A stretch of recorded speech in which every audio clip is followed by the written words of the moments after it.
नमस्कार, आप देख रहे हैं मनी 9 और मैं हूं आपके साथ विशाल शर्मा। देखिए, कल का दिन बहुत अहम होने वाला है। इंडियन इकोनॉमी के लिहाज से तीसरी तिमाही के जो ग्रोथ के जो आंकड़े हैं वो जारी किए जाएंगे। माना जा रहा है कि उसमें जो अनुमान लगाया जा रहा है तो 6.2% से लेकर 6.5% के आसपास के ग्रोथ के टारगेट को दिया जा सकता है। लेकिन तमाम जो जैसे कि अगर आप जर्मनी की ब्रोकरेज कंपनी जो है डॉच बैंक, उसकी बात की जाए, एसबीआई रिसर्च क्या कहता है, एनएसओ क्या कहता है, इसके अलावा अकाउंटिंग और कंसल्टिंग फर्म ईवाई का क्या अनुमान है। उन्होंने कहा है कि अगर जीडीपी के अच्छे रहने की अगर ज़रूरत है, जीडीपी में अच्छी ग्रोथ की ज़रूरत है, तो उसके लिए टैक्स कलेक्शंस को बढ़ाना चाहिए। अब इसी तमाम मुद्दों को, जितने भी जटिल मुद्दे हैं, उसको आसान भाषा में समझने के लिए हम लोगों ने प्रवीण शर्मा सर को इस चर्चा में जोड़ा है, जो वरिष्ठ आर्थिक पत्रकार हैं। Sir, over to you. नमस्कार, आपका स्वागत है।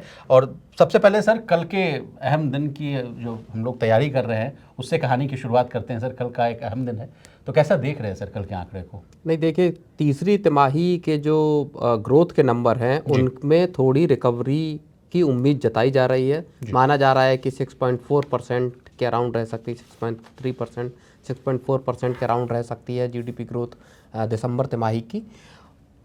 और बड़ी बात यह है कि जब सितंबर तिमाही के क्वार्टरली रिजल्ट आए थे आपका 5.4% के, जो 7 तिमाही के लो लेवल पे था, उसके बाद इस बात के बड़े चिंता जताई जाने लगी थी कि अब दिसंबर तिमाही में क्या होगा। दिसंबर में जब आरबीआई की मॉनेटरी पॉलिसी की मीटिंग हुई तो सितंबर तिमाही के नतीजों को देखते हुए आरबीआई ने भी जो अनुमान 7.2% ग्रोथ का रखा था 2024-25 के लिए, उसको घटा के 6.6% कर दिया। अब ज़्यादातर अनुमान अगर हम पूरे उसको देखें, एनुअली अगर हम देखें 2024-25 के लिए, तो 6.5%, 6.4% इस तरह के सालाना ग्रोथ के अनुमान दिए जा रहे हैं, जो कि अगर पिछले साल को आप देखोगे 2023-24 के हिसाब से वहाँ पे 8.2% की ग्रोथ थी। उस लेवल से अगर हम देखें तो ये अच्छी खासी गिरावट दिखाई देती है। लेकिन दिसंबर तिमाही में रिकवरी नज़र आई है। चाहे आप देख लीजिए नंबर्स, आपके महंगाई में भी कमी दिखाई दी है, और दूसरे जो आंकड़े हैं रिकवरी को लेके, उसमें शहरी रिकवरी भी थोड़ी दिखाई दी है, लेकिन रूरल कंजम्पशन और रूरल मार्केट्स में दूसरे प्रोडक्ट्स की भी सेल्स में इजाफा ठीक ठाक नज़र आया है। वहाँ से सरकार को थोड़ी उम्मीदें नज़र आ रही हैं। प्रवीण सर, मेरे मन में दो सवाल हैं, उनका जवाब आप दीजिए। एक तो है कि क्यों आई गिरावट के कारणों को हम आपसे समझना चाहेंगे। बिल्कुल, देखिए, ग्रोथ में गिरावट को जो सरकार है असल में वो समझ नहीं पाई कि अचानक से हुआ क्या। जो सितंबर तिमाही में, तब तक सरकार भी बेखबर थी, क्योंकि जुलाई में ही गवर्नमेंट ने बजट पेश किया था 23 जुलाई को, और उस बजट में ऐसा कोई ऐलान नहीं किया जिससे आम लोगों को राहत मिले। हो ये रहा था कि महंगाई ऊंचे लेवल पे थी। अक्टूबर में अगर आप देखें नंबर, तो 6.2% पे रिटेल इन्फ्लेशन चली गई थी। टैक्सेस जो हैं वो उनका बोझ लगातार बढ़ रहा था, चाहे टोल टैक्स हो, चाहे इनकम टैक्स हो, चाहे जीएसटी का बोझ हो, और जो इनकम पर जो टैक्स लग रहा है उसमें कतई सरकार ने छूट और रियायत नहीं दी। तो वो जो बोझ बढ़ा, ग्लोबल जो अनसर्टेनिटी पैदा हुई, वहां से डिमांड में कमी नजर आई। अर्बन इलाकों में डिस्ट्रेस ज़्यादा नजर आया, लोगों ने पर्सनल लोन लिए। इस चीज़ को सरकार तब नहीं भांप पाई। उसके बाद जब अब फरवरी में बजट पेश आया, तब हमने देखा कि फिर वो 12 लाख की टैक्स छूट या जीएसटी फौरी राहत देने की कोशिश की गई। फिर अब बड़ी राहत देने की सरकार लगातार लगी हुई है। उसमें बड़े बड़े कदम उठाने की कोशिशें हो रही हैं, चाहे 8वां वेतन आयोग हो, चाहे 12 लाख तक टैक्स छूट हो। तो अब सरकार एक्शन मोड में है, किसी तरह से, किसी भी एंगल से इकोनॉमी को छोड़ना नहीं चाहती है। इसी वजह से जब फरवरी में मॉनेटरी पॉलिसी आई तो वहाँ पे भी रेट कट हमने देखा, और आगे चल के भी जो बात आ रही है कि रेट कट और हो सकते हैं, वो चीज़ें आ रही हैं। आपने ठीक कहा सर। डॉइचे बैंक जो है वो कह रही है कि अप्रैल में जो एमपीसी की बैठक होगी उसमें भी 0.25% का रेट कट हो सकता है। और तमाम जो भी और भी रिपोर्ट्स आ रही है सर, वो ये दावा कर रहे हैं कि इस साल जितने भी जो एमपीसीज बैठक होंगी, यानी हर साल में 6 बार होता है, हर 2 महीने में होता है सर एमपीसी बैठक, उनका कहना है कि जो 6 महीने में या 6 बार जो है वो रेट कट जो है वो लगातार होता रहेगा। तो इससे क्या संकेत मिल रहा है सर? क्या रुपए को ढीला करने की कोशिश की जा रही है, जिससे सर्कुलेशन में पैसा वापस आए, लोगों के पास पैसा जाए, प्रोडक्शन बढ़ाने की कोशिश की जा रही है, कंजम्पशन को बूस्ट करने की कोशिश की जा रही है। क्या है इसके पीछे की मकसद? नहीं, देखिए, इस वक्त सरकार, जैसा मैंने अभी बोला, सरकार और रिजर्व बैंक दोनों अब इस बात में लगे कि किसी भी तरह से ग्रोथ को बचाना है, ग्रोथ को 7% के ऊपर लेके आना है। प्रयास कर रही है सरकार, लेकिन अब मुश्किल हो गई है क्योंकि पिछली तिमाही का ग्रोथ का नंबर गिरा, इस तिमाही का ग्रोथ का नंबर 6.4 6.3% पे आता हुआ दिखाई दे रहा है। अब सरकार किसी भी तरह से चीज़ों को छोड़ना नहीं चाहती, आरबीआई को भी इसी बात के संकेत हैं, और उसी वजह से पिछले 1 महीने में आप देखें सिस्टम में लिक्विडिटी डालने की आरबीआई ने जो पूरी तरह से कोशिशें की हैं वो दिखाई दे रही हैं, चाहे 1.5 लाख करोड़ की लिक्विडिटी हो या डिविडेंड की भी बात हो रही है सर, डिविडेंड, हाँ, डिविडेंड की 2.5 लाख करोड़ के आसपास का सरकार को डिविडेंड मिलने वाला है। उसके अलावा आरबीआई ने अभी हाल में 40,000 करोड़ रुपए की लिक्विडिटी का ईज ऑफ किया है, जो एनबीएफसीज को कर्ज के लिए आसानी करके बैंक जो लैंडिंग है उससे 4 लाख तो पैसा आएगा ही। बिल्कुल, बैंकों को 4 लाख करोड़ के कर्ज बांटने की ताकत मिली है, जो आरबीआई ने अब कदम उठाया है, जो एनबीएफसीज को या दूसरे जो फाइनेंस कंपनियां उनको जो कर्ज देने के लिए जो ढील दी है रिजर्व बैंक ने उससे। तो आरबीआई चाहता है सिस्टम में लिक्विडिटी बढ़े, सरकार लोगों के हाथ में पैसा दे रही है, ओवरऑल जब मार्केट में लिक्विडिटी बढ़ेगी तो नए कर्ज बटेंगे, कंजम्पशन बढ़ेगा और ग्रोथ वहीं से निकलेगी। और एक प्रयास जो सरकार का और दिखाई दे सकता है वो है मैन्युफैक्चरिंग सेक्टर पे, जहां सितंबर तिमाही में 2% की ग्रोथ दिखाई दी थी, जो जून तिमाही में 7% थी। मैन्युफैक्चरिंग ग्रोथ सीधा आपकी नौकरियों से जुड़ी हुई है, जब नौकरियां अगर कम होंगी। इससे एक आंकड़ा और भी जोड़ सकते हैं सर, ईपीएफओ का जो नंबर है वो भी दर्शा रहे हैं कि बहुत सारे लोगों ने जो अपना ईपीएफओ का जो कंट्रीब्यूशन है उसमें बहुत अच्छा उछाल देखने को मिला। इट मींस कि लोग जो नौकरी में हैं वो इंटर किए हैं और उनका जो कलेक्शन है, उनका जो कट है जो सैलरी से, वो बढ़ा है। नहीं, बिल्कुल, दिसंबर में 16 लाख की बढ़ोतरी हुई है, जो नए ईपीएफओ नंबर हैं उसमें 16 लाख करोड़ नए मेंबर आए हैं ईपीएफओ में। बहुत बड़ा नंबर है सर ये। हाँ, और उससे लगातार मंथ ऑन मंथ हम वो तेजी देख रहे हैं। उससे पहले 1 महीना कोई था जून का शायद, जबकि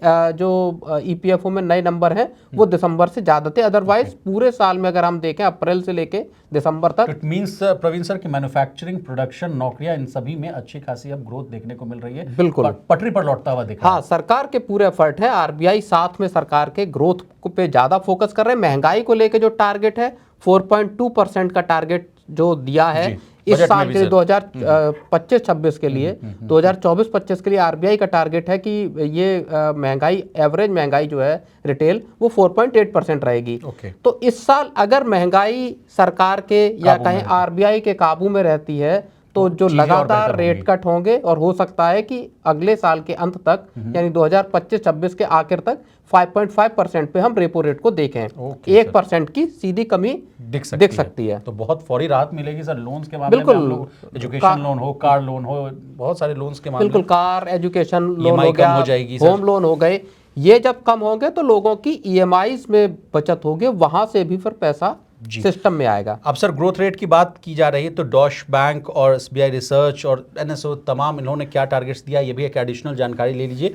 देखिए, जर्मन की जो ब्रोकरेज कंपनी है डॉश बैंक, इसने कहा है कि 6.2% का ग्रोथ रेट हो सकता है दिसंबर तिमाही में। एसबीआई रिसर्च की सौम्यकांति घोष साहब ने जिसको बनाया है उनका कहना है कि 6.3% रह सकती है। एनएसओ की भी जो बात की जा रही है उसका भी जो अनुमान है 6.3 के आसपास है। अब accounting and consulting firm EY का क्या कहना है, ये कह रहे हैं सर, इसमें एक अनोखी बात सामने आ रही है। कह रहे हैं कि भारत को अगर 6.5% से लेकर 7% तक का ग्रोथ रेट हासिल करना है सर, तो टैक्स रेवेन्यू में बढ़ोतरी करनी होगी, टैक्स कलेक्शंस को बढ़ाना होगा। ये 1.2 से 1.5% के आसपास का टैक्स बायोंसी की जरूरत है। आपसे समझना चाहेंगे सर, टैक्स बायोंसी क्या है, टैक्स कलेक्शन वाला मामला क्या है, उसको आसान भाषा में समझाइए। बिल्कुल, सरकार का देखिए जो टैक्स कलेक्शन, हालांकि जो ईवाई कह रहे हैं वो बात ठीक है, टैक्स का दायरा सरकार लगातार बढ़ाने की कोशिश कर रही है, और जहां से टैक्स मिल सकता है सरकार पीछे से तो वो कोशिशें कर ही रही। लेकिन इस बार बजट में सरकार ने एक बड़ी राहत दी, जो 1 लाख करोड़ की टैक्स का फॉरगो सरकार के लिए एक तरह से है।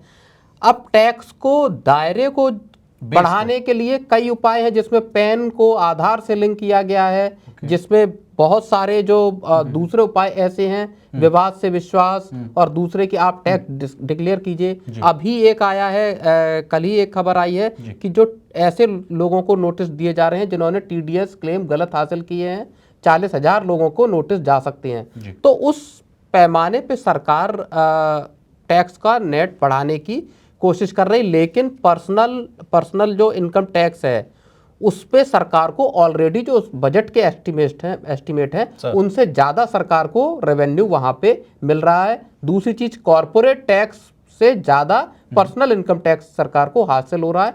तो ऐसा नहीं है कि पर्सनल टैक्स के इनकम टैक्स के मोर्चे पे सरकार को कम सरकार को वो मिल रहा है। बाकी फिर आप जीएसटी के अगर आप नंबर देख लीजिए, इनडायरेक्ट टैक्सेस करोड़ रुपीस के एग्जैक्टली, तो वो नंबर बहुत उत्साहित करने वाले हैं। और सरकार का जो फिस्कल कंसोलिडेशन का प्लान है वो भी बिल्कुल रास्ते में है एकदम। जिसको कहा जाए सरकार की सबसे बड़ी उपलब्धि अगर कुछ है तो वो इसी मोर्चे पे है, जहां पे कि वो फिस्कल डेफिसिट को लगातार जो टारगेट खुद सेट किए गवर्नमेंट के उससे भी नीचे सरकार लाने में सफल हुई है। और सर शेयर बाजार से भी तो भारत सरकार अब जैसे 2025-26 के लिए पहले टारगेट था 4.5% का जीडीपी, उसको 4.4 कर दिया है, यानी 0.1% और सरकार नीचे आ रही। तो वहां पे सरकार को अच्छा खासा फायदा होता हुआ दिख रहा है। अब सर सब गुडी बात हो गई, जितना आपको फिस्कल डेफिसिट कम होगा उतना सरकार को उधार कम लेना पड़ेगा, जितना उधार कम लेना पड़ेगा सरकार का इंटरेस्ट आउटगो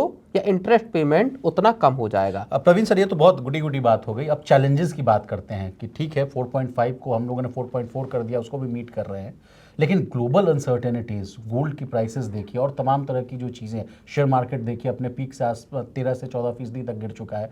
बहुत सारे चैलेंजेस भी हैं, उस पर भी हम आपसे चर्चा करना चाहेंगे। अगर आप फटाफट बता दें तो what are the challenges in front of the Indian economy? बिल्कुल, सबसे बड़ा चैलेंज तो फिलहाल जो है वो केवल भारत के सामने नहीं है, पूरी दुनिया के सामने है कि ट्रंप के टैरिफ कार्ड से निपटना कैसे है।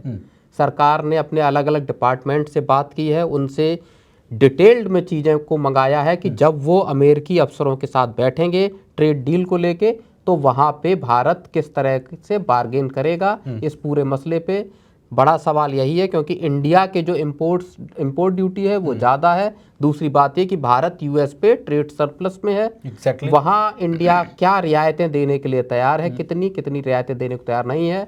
अगले 6 से 8 महीने में जो एक ट्रेड डील करने की बात कही गई है वो क्या शक्ल लेके आती है ये देखना होगा। तो एक सबसे बड़ा ट्रंप का टैरिफ वाला मसला है, वो इंडिया के लिए इस वक्त की सबसे बड़ी चुनौती है, दुनिया भर के लिए है।